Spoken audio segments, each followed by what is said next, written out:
Hello, I'm Sybilla Davis of Sybilla Davis Designs, and I specialise in creating designs of places in Cornwall and Devon and other areas of the West Country.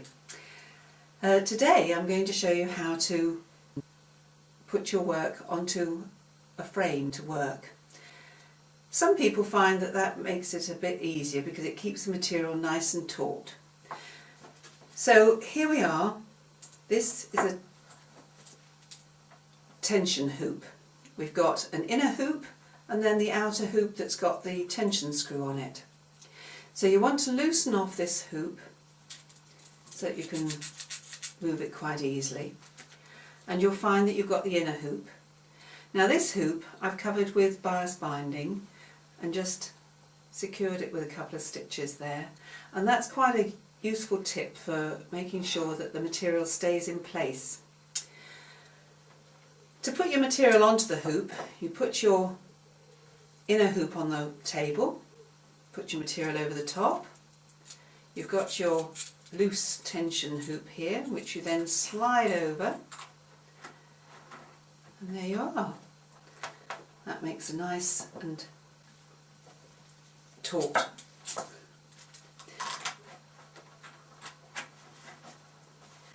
hoop. But you need to then tighten up the tension screw so that it stays in place. And there you are, all ready to get stitching.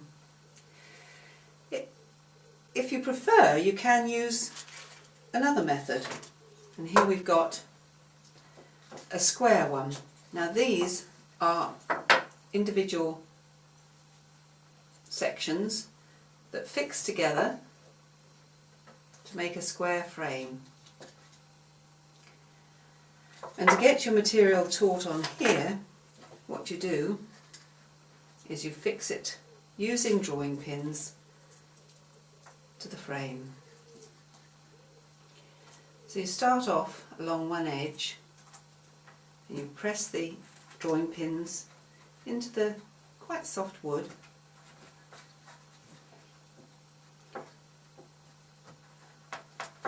and then you want to pull it taut and then work your way along the bottom edge.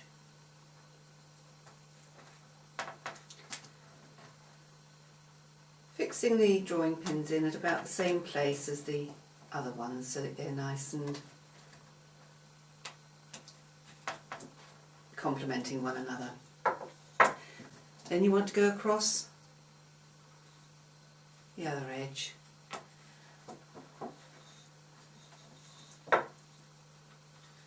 And there we are, pull that taut, and there you are, you've got a nice taut bit of material on a square frame.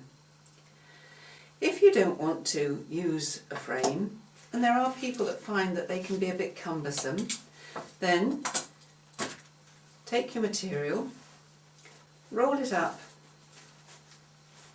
to where you're going to start your stitching, and then as you work you just unroll the material. It's quite a good way of working because it means that you can keep the work clean as you unroll it, because this is the back side of the material anyway. Also it's a lot more portable and you can just pop it into a work bag and pop it in your bag and take it wherever you go, so that you can have a nice portable hobby that you take along with you. And those are the methods that you can use for doing your stitching.